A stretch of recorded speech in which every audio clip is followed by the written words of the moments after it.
to stop what you're doing and listen. Hello and welcome to episode 68. I am MOSH, and there is a pimple in my nose, and it is very annoying. How does that even happen? Some people would say, well, why don't you just pop it? Why? So I can endure a lifetime of pain and regret? Yeah, right, dude. Just let nature take its course and we'll see what happens. So yeah, this is episode 68, and you know what that means for next week.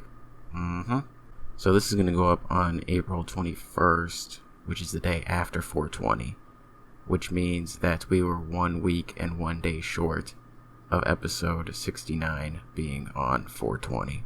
The universe didn't want it. It was not destiny. Just wasn't meant to be. If that did happen though, I would have found a clip of a stoner saying nice, and that would have been it. It would have been just like a 3-second episode. But that's not happening. I will be reviewing one of my favorite bands next week though, so that's nice. Actually, now that I think about it, the 69th episode of the podcast might turn out to be my 666th video. That would be interesting. What if it was my 666th video, episode 69, on 420? That would have been the ultimate destiny. But again, that's not what the universe wanted. Anyway, before we get started, I need to talk about my Final Fantasy VII Remake playthrough real quick, because I need to address some things. Well, one thing. It's the audio. So right now, I'm kind of struggling to find the right mix on the audio, because everything is just like at different volumes. The gameplay itself is different than cutscenes, and then that is different than when you're in a battle. Like, being in a battle is the loudest, and then cutscene is sometimes the quietest. Well, actually, the characters talking during normal gameplay is the quietest. The thing that makes it difficult to adjust all the audio is there's usually music always playing in the background, so it's hard to find the perfect spot on where to adjust the audio, because sometimes if a character's talking, I can't just increase it and you hear everything increase with the music, and then someone else starts talking and you hear it decrease. Like, that would get really annoying if you constantly heard that. So I have made adjustments in videos, but I've done it in areas that you don't know.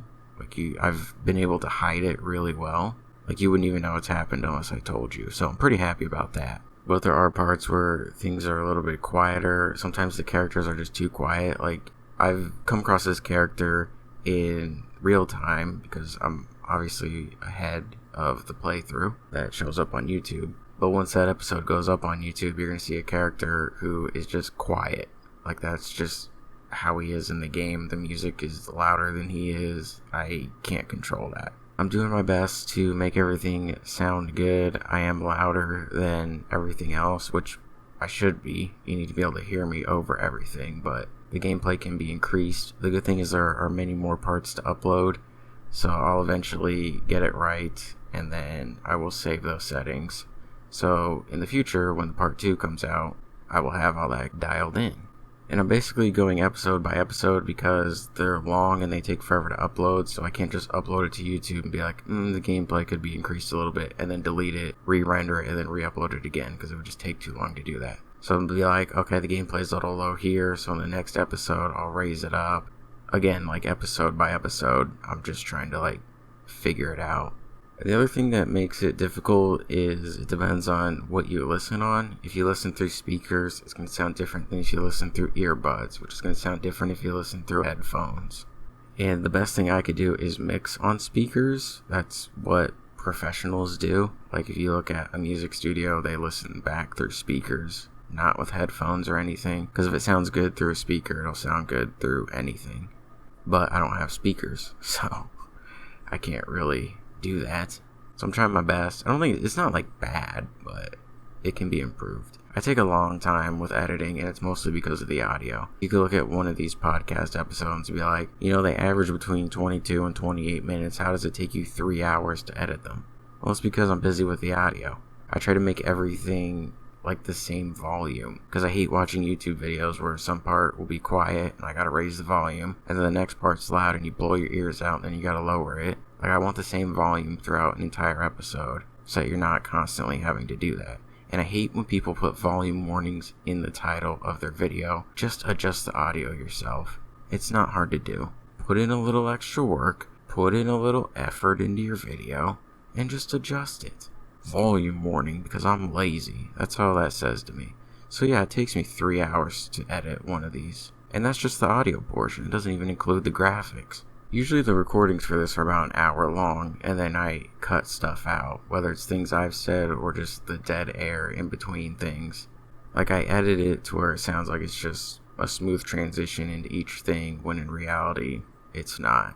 There's silence between each thing. So of course I remove that, and then I gotta remove background sounds. Like, the chair I sit in likes to crack. It used to squeak, but now it cracks. So I try not to move too much when I'm talking, because then I can't really edit it out. Or if it does crack when I'm talking, then I gotta re-say what I was saying. I could probably make it crack right now. There you go. Sounds great. So yeah, I'm pretty anal when it comes to audio stuff. But again, trying to figure it all out for the remake playthrough. It's just hard when there's constantly music playing. I can't really say much about the game right now. I don't even think I'm halfway through. Or I'm like right there at the halfway point. I am so behind right now. And it's because of the playthrough. Like, if I wasn't doing the playthrough, I'd be done with the game by now. But, like, I'll do a session of playing, and then I go and I edit. And I do another session of playing, and I edit. And it's just like the back and forth. And when it comes to the editing, I'm probably 4 parts behind where I'm actually at in the game. And they take forever to edit. Like, if you think editing one of these takes 3 hours, and it's 22 to 28 minutes long, and these Final Fantasy episodes are an hour long, it takes some time. I'm going to be extremely familiar with the story at the end of this, because I go through everything multiple times. I'm playing through it once, then I go through it again to edit it, and then I go through it again to make sure everything is good to go. So I'm watching everything 3 times. I'm watching my own playthrough back 3 times. So since I can't say too much about the game right now, even though I do know what happens, like, again, I've played through the game before the original, so I'm not new to this. I'm only new to the new stuff that was added. But so far, phenomenal. Very, very happy. But I'll give my thoughts when I finish it in like 2 weeks. I don't know. It's so much to do right now. Oh, and another great thing that happened during my playthrough of this game is during one episode, or one recording session, I guess, my mic stopped working, and I didn't realize it for a good 30 minutes.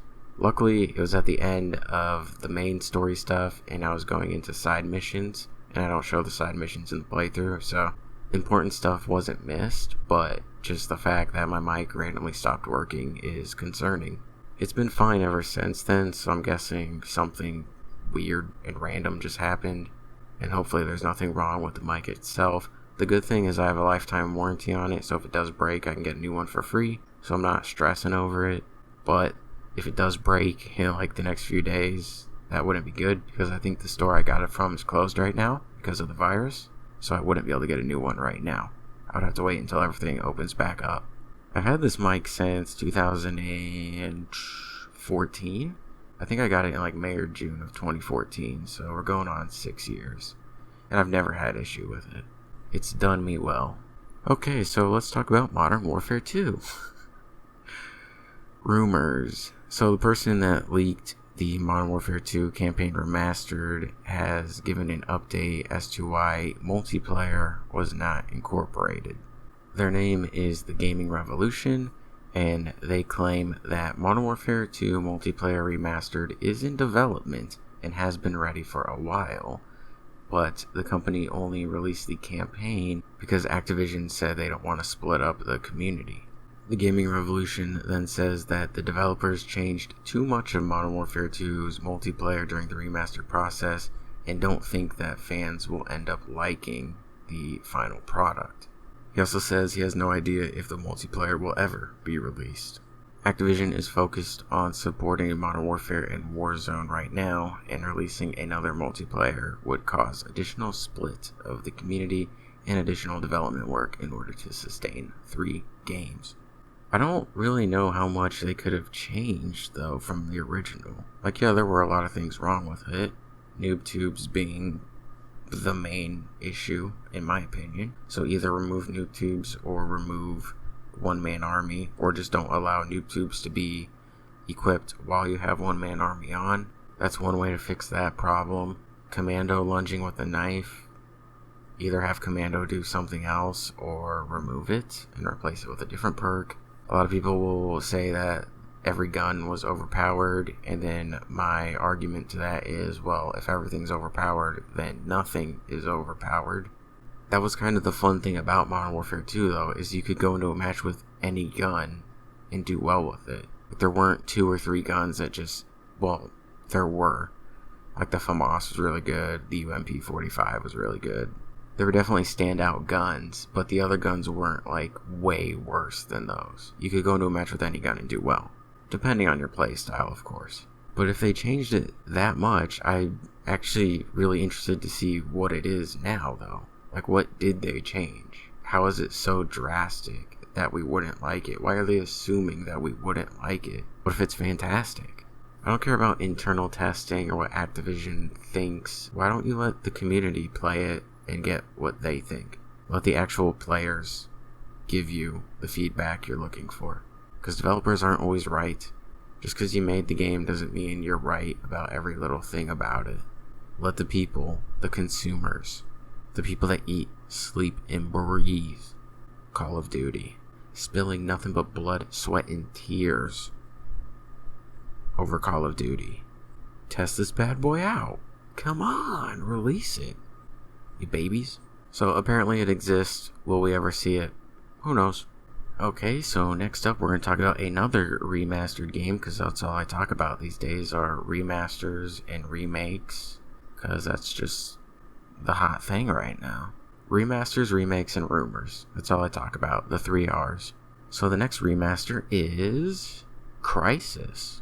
Crytek is going to release a remaster of the first Crysis game on PC, Xbox One, and PlayStation 4, and Nintendo Switch this summer. The classic first-person shooter is back with action-packed gameplay, sandbox world, and thrilling epic battles players loved the first time around, with remastered graphics and optimizations for a new generation of hardware, co-developed on CryEngine with Saber Interactive. Crysis Remastered will focus on the original game's single-player campaigns and is slated to contain high-quality textures and improved art assets. An HD texture pack, temporal anti-aliasing, SSDO, SVOGI, state-of-the-art depth fields, new light settings, motion blur, and parallax occlusion mapping. Particle effects will also be added where applicable. Motion blur, huh? Wow, real state-of-the-art. Can we stop adding motion blur in games? That'd be great. No one wants it. Everyone disables it. Let's just forget about it. Further additions such as volumetric fog and shafts of light, software-based ray tracing, and screen space reflections provide the game with a major visual upgrade. We are excited to be working on the Crysis franchise again, and to bring all the Crysis fans a remaster worthy of their passion for the game, said Crytek CEO Ant V. Early. It's an exciting opportunity to be able to bring Crysis back to PCs and current consoles, even Nintendo Switch, so that a whole new generation of players can experience the thrill of a battle in the nanosuit. In Crysis 1, what begins as a simple rescue mission becomes the battleground of a new war as alien invaders swarm over a North Korean island chain. Armed with a powerful nanosuit, players can become invisible to stalk enemy patrols or boost strength to lay waste to vehicles. The nanosuit's speed, strength, armor, and cloaking allow creative solutions for every kind of fight, while a huge arsenal of modular weaponry provides unprecedented control over playstyle. In the ever-changing environment, adapt tactics and gear to dominate your enemies in an enormous sandbox world. And then there's a teaser trailer, which doesn't show much because it's a teaser. But yeah, Crysis Remastered, didn't expect that. And I especially didn't expect it to come out on Switch, because the Crysis games had, like, crazy graphics. I think Crysis 3, I remember when that came out, the graphics were just insane. At least on PC it was. You had to have a top-of-the-line computer to run that bad boy on the highest settings, so I'd be very interested to see what this looks like on the Switch. Next, we have a new initiative started by PlayStation called Play at Home. So they are giving away 2 free games starting April 15th through May 5th. And it's because people are home from the coronavirus and they're trying to get people to stay home and do the whole social distancing, all that stuff. So they're giving away 2 free games. What are those 2 free games? Well, the first one is Uncharted, the Nathan Drake Collection, which is the first 3 Uncharted games. So you're actually getting 4 games. And the other game is Journey, and you do not need PlayStation Plus. Anybody can claim these. Just go in the PlayStation Store and download them. No PlayStation Plus. The only thing you need is the internet, because you need to download it. So it's free for everybody. And then along with that, PlayStation donated $10 million to help support some of their indie development partners. Help out those indie studios during these times. So that's very nice. And that's on top of the $100 million that they donated to a coronavirus relief. So, shelling out the money. Imagine if PlayStation sponsored me. I'd be so happy. I was really happy when they sent me a free shirt once. And they didn't even tell me they were doing it. It just arrived in the mail. I have no idea where that shirt is anymore. It just disappeared. I wish I could find it. It was a large, too. I don't wear a large. I wear a medium. But it's the thought that counts. I wasn't going to complain. All because I participated in one of their beta events for their website a few years back. I don't even know how they got my address because I don't even remember giving it to them. But I don't care. I'll give them my address. I'll give them my social security number. Like, whatever they want, just let me know. Actually, you know what would be cool? They used to do a show that was on the PlayStation Store called The Tester. And basically whoever won got to become a tester. I would have dominated that show. I wonder if it's still in the PlayStation Store to download. They just did games each week and then someone got eliminated and they do trivia and some physical activities. I would destroy them. It'd be so easy. And some of the people that got to go on the show were from YouTube and the internet. They basically just asked their subscribers hey, vote for me or whatever and I can get on the show. If they bring that back, I'm going in. I will infiltrate. I will dominate. There was another show like that on TV. What was it called? Ultimate Gamer. It was WCG Ultimate Gamer, and it was the same thing, except you won money instead of being a tester. But it was each week you played a game, or there was some physical activity you had to do, and someone would get voted off until there was a person left. I think there's some episodes on YouTube, but if you watch that, easy. I could easily win that stuff. No problem. If any of these things come back or something similar starts up, I'm going in. Sign me up. I'll represent. I can mess with those people so easily because they form alliances yo, I got your back, you got my back. I ain't forming no alliances. I'm stabbing everybody in the back. I'll make you think we're in an alliance. We're not. I'm not there to make friends. I'm there to bring home $100,000, okay? You think I'm gonna share it? Yeah, right. Maybe with my dog, but not with you. Okay, moving on. Before my villain arc starts, still gotta be the good guy for a little while. There was a Bloomberg article about the PS5. I didn't read through all of it, but basically what they were saying is there's going to be a limited amount of PS5s at launch, so it might be a little bit harder to get your hands on one, at least the first wave.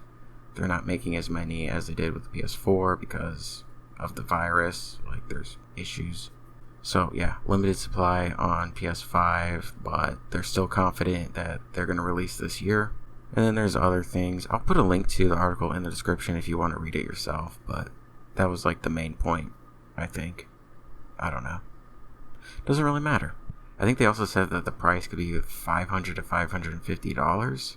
But then I saw someone else say that they could go for $400 to $450, even though they'd be losing money. I don't know. I guess I think it's going to be $500. If we're being realistic, I'm guessing $500. $400 would be great, but I think $500 is the most likely price that they will release the PS5 at. Alright, so moving on to music, we had the new song from A Day to Remember, which was Mind Reader. I did get the name of it correct, but it's just Mind